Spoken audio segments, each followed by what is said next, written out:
Hey friends, it's your girl here from the Ghetto News Report. Click like, subscribe, comment. Look, I'm gonna tell you one goddamn thing.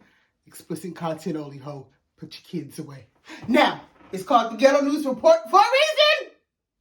I'm gonna give y'all some stories. You can do what you want to do with them. But this is story time. I think you perfect how you are. You're a star. You're one in a million. Grandmother's house. There was not. I don't necessarily think I was taught anything in that home, other than, I guess, you going to hell. Like, that's all my grandmother preached. Now, I will say, sometimes I think if my grandmother would have told me about the love, about the meekness, about his kindness, I probably, I can't necessarily say where I would be, but I spent 27 years running, and guess what? I ran right back into him at 28. Shit, bitch, he met me at the door.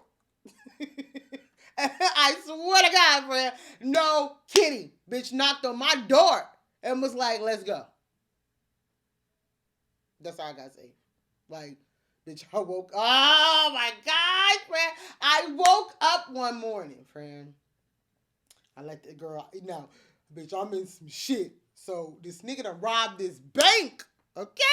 Bitch, robbed the bank right here by Handy's on Highway 77 right here, the Central National Bank. Robs the bank. Girl, I let him get a rental car. You know what I'm saying? He's like, I'll pay you. So, bitch, he paid me $500 right there. Boom. I don't know nothing.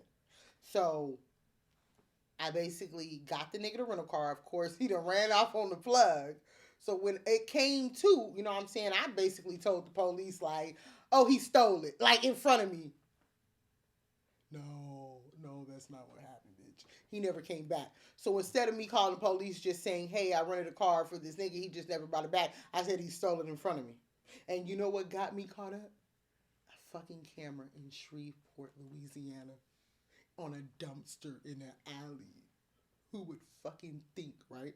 So by this time, I'm fucked up, girl. I'm just getting out of this shit with Antonio, and I'm in this shit with this nigga. So I'm telling you, friend, I went to jail on a Saturday, and went to jail the next day on a Sunday. The following week, I was like, oh my gosh. So now, boom, friend, I'm like, this ain't working for me no more. Bitch, I live in the ghetto. I live in the projects. I live in Green Park. It was just a bad just a bad time to be alive. So I wake up and I'm like, okay, I can't do this no more. I'm gonna just have to give my rights over to my mama, because me Dry had just came home. Bitch, I went to jail on the first day of kindergarten, August 21st of 2017. Bitch, on my baby's first day of kindergarten. Fuck around with Dick Smith. That's what we gonna call that nigga, right? So, I wake up this morning. I'm like, before CPS get my baby, bitch, I'll give my rights to my mama. So boom, I go print out these papers. I go to the courthouse. I'm about to file them. Miss Jill sitting at the front desk. She's like, Khadijah, are you sure?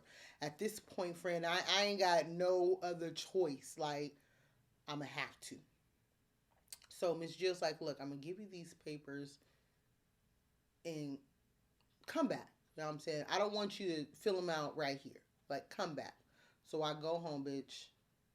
And God told me, you need to go to the church. And I'm like, nigga, please. That's exactly what I said. Nigga, please. I was like, nigga, please.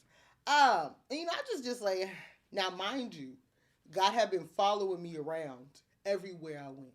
I'd go to the weed man house and he'd say something about God. And I'd be like, what the fuck?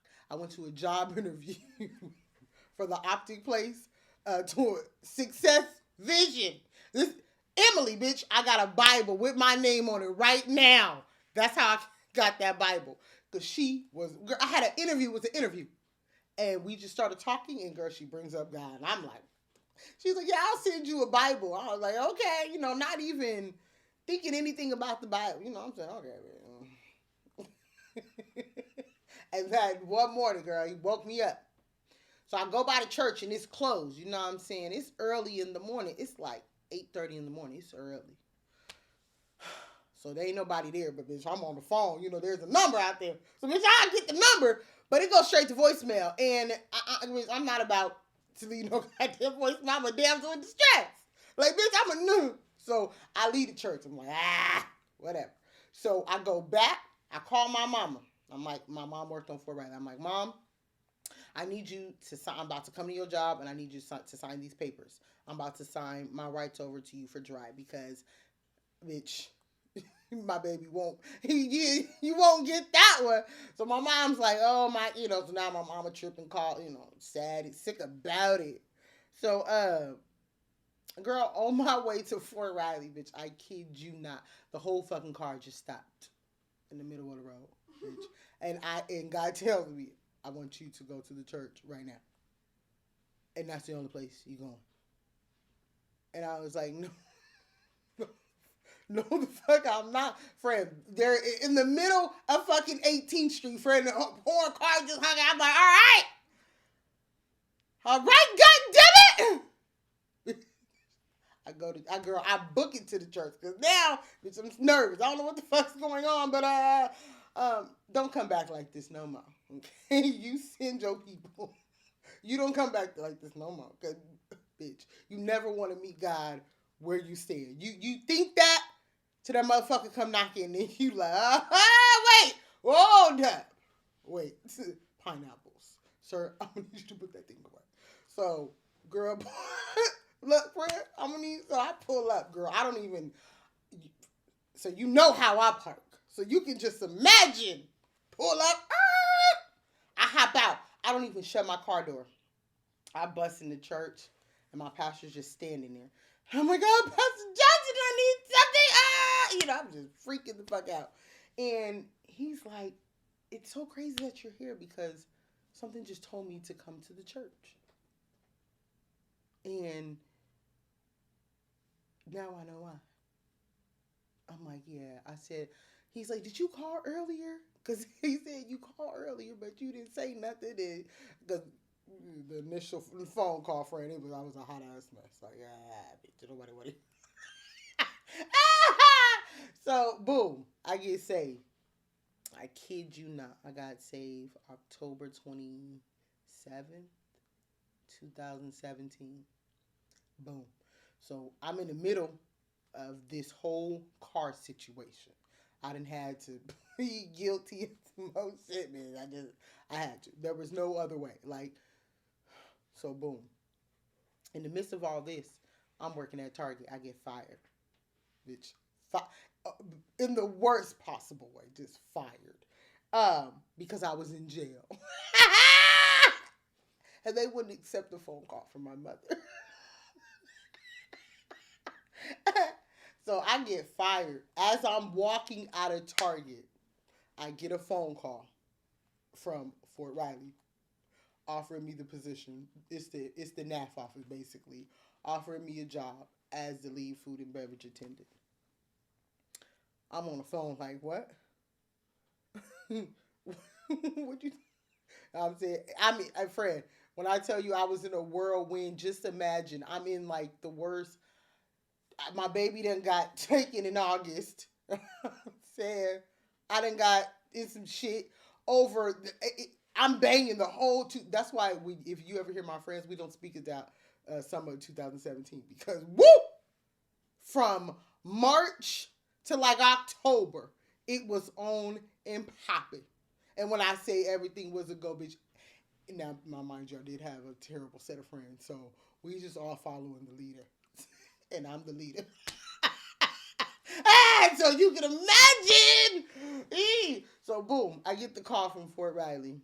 And I'm like, what? She's like, yeah, we just want to offer you the position. Friend, I kid you not. I got the job like November 30th. I went to work. I did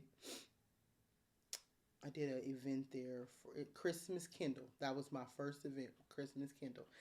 And I remember going home thinking, bitch, I cannot be saved and living in the ghetto because you motherfuckers make me lose my religion. Hey, friend, I hadn't even collected a paycheck. I was like, yeah, I'm out. And I was like, wait, how are you going to pay for it, bitch? I didn't give a fuck. How? I was like, I'm going to get this bitch 2 more months. By March, I'm out. Because I just couldn't do it anymore. They're just negative energy. Yeah, I just got to get the fuck out of Green Park. And I think from, yeah, I just kind of stepped out on faith. There was no other way to do it, bitch. I just could not live in the ghetto. No goddamn more.